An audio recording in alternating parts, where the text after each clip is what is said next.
why did you want to come out and tell your story today? Just to help other women that may be going through the same thing that I'm going through. Mm-hmm. So tell me first off, what happened? Like, where does your story begin when it comes to with Deshaun?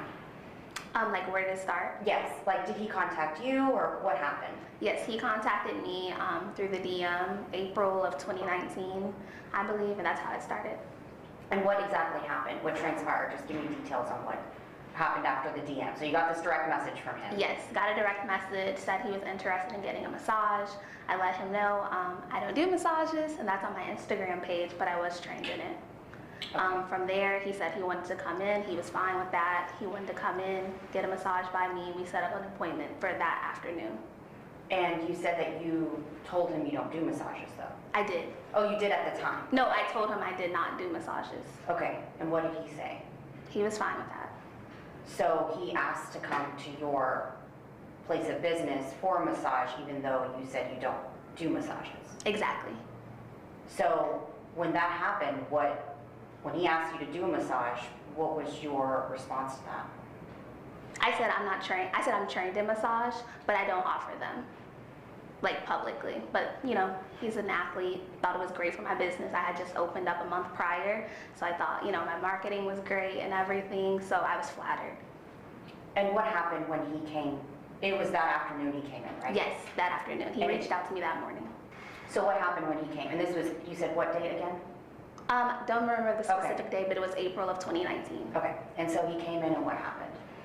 He came in, said he wanted his massage, said he would tell me what areas he wanted massage when we were beginning to start. I brought him into the room. He said he didn't like the towel that I provided for him, which was like a full body towel. He said he didn't like that. He wanted something smaller. Searched my spa high and low. I'm like, I don't have any medium-sized towels. All I have is my facial towels. He said, that's perfect. That's what I wanted. And then what happened?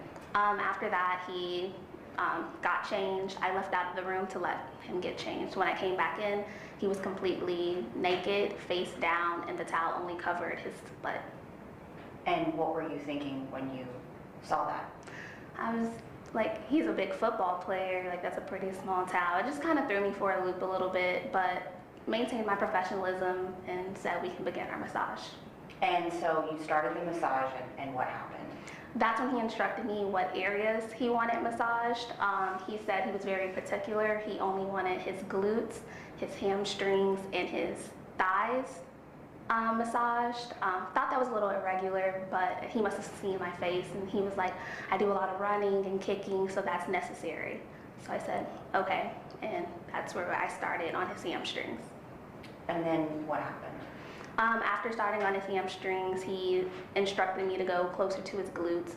Did so in that. I didn't find that part irregular because that's pretty typical for massage. It wasn't until maybe 30 minutes into that he wanted me to go deeper into the crevices of his butt, closer to his testicles, and he kept instructing me to go further and further and further in. And what are you thinking there this whole time? At that point, I'm getting flustered. I'm very nervous, trying to stay professional on my end.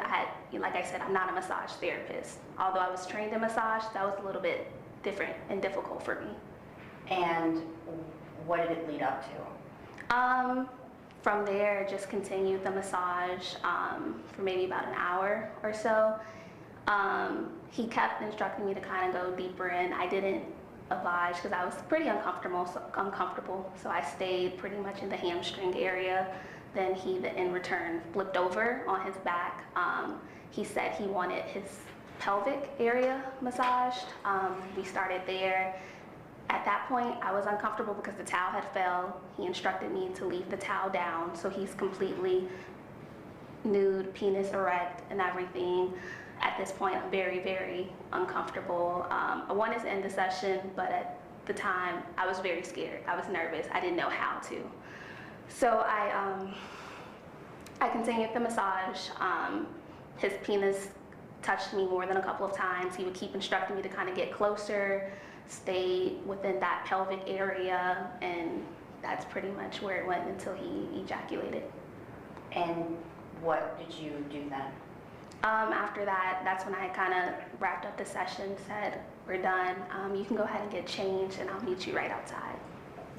And what did he say to you? He didn't really say much of anything. And so it just ended with he left and... Well, he did pay me for the service. He said I want to come in weekly for massages, and he would contact me. And did he? He did contact me after that. And what did you say to him? He would try to come in to book appointments. I would either say I'm not free, not busy. This went on for a couple of months or so. Then, can't remember specifically how long after, maybe the next month, he texted me asking where I was, that he wanted a massage. I said, I'm not at work anymore, I'm on my way home. He invited himself to my house, like, I can't come there. And I'm like, absolutely not, you cannot come to my house. And after that, I just stopped texting him altogether, and he continuously texts with no reply until I guess he got the point. And during this whole time, did you know Deshaun, or did you know of him before? I'm not into sports at all, so I stay in Houston, so I've heard his name before. I had to do a little searching and digging after he DM'd me, but I knew he did play football. So when you wanted to do all of this because you thought this was going to be good for you and your business as well. I thought it was going to be great exposure for my business. I was so excited prior to. Once this happened, how has your life changed? I get very anxious at work now. I would say I had a very great men clientele as far as facials here in Houston. Now when men come in, I'm very nervous. I always text my mom or my best friend like, hey, I have a man coming in now. I don't know how this session is gonna go. If you can just keep an eye out. Or my old employer, I'll reach out to them, hey, I have a facial now. Can you just check on me in an hour or so when it's over, just to make sure everything's fine. Like, it's not how I envisioned me running my business my first year at all. And you're still running your business now? I am. Did you ever confront him about it or think about doing that? No. When you saw, what took you, I guess, long, some would say, because this happened in 2019, right? Exactly. Okay, so it took... I'm sorry, can I have a minute? No, yeah. It's okay.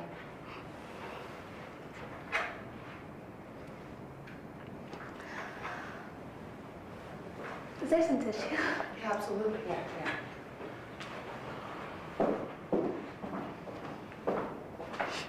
Why did you want to speak now versus earlier? I mean, why not now? There's other women going in the same situation that I went into, and I just want to prevent that. And then just stand with women that may not have came forward to tell them, like, you're not alone, and you should speak up. When you heard the other women speaking up, what was going through your mind? I felt like what I want to do with other women. I heard them speaking up. I'm like, wow, this happened to other women. Thank you. Wow, this happened to other women. Like, I was embarrassed. I was hurt too, because I was just so flattered, so excited to have someone, of his stature and caliber reach out to me for this type of service. And when you get emotional about it, what do you think about that kind of just, I guess, haunts you? It does. It sticks with you. It's not something that just goes away. It's not something you can just kind of brush off your shoulder and continue to work. This stays with me every day. Every time I have even my regulars that are men that are great clients of mine, I get flustered, I get nervous. I don't know what else can happen at the end of that service. I don't know if they're going to also try to sexually assault me. It's something that sticks with you every day. What would you like to say to Deshaun? I actually don't have anything to say to Deshaun. For those that have said, that they've been in a similar situation, there are just plain devil's advocate people that say there's no proof, they're just trying to get attention. What is your response to that? I don't know what kind of attention. This could actually bring me positive attention. So that's that on that. And if Deshaun is watching, would you want to say any message to him? No. And as far as other women that might be in this position, what do you want to say to them? Maybe not through Deshaun, but in general, what do you want to say to them? I would tell them to kind of do whatever their heart tells them to do. If you want to speak up, please do speak up, be heard. I feel empowered just being in the presence of the other ladies, knowing that I'm not going through this alone.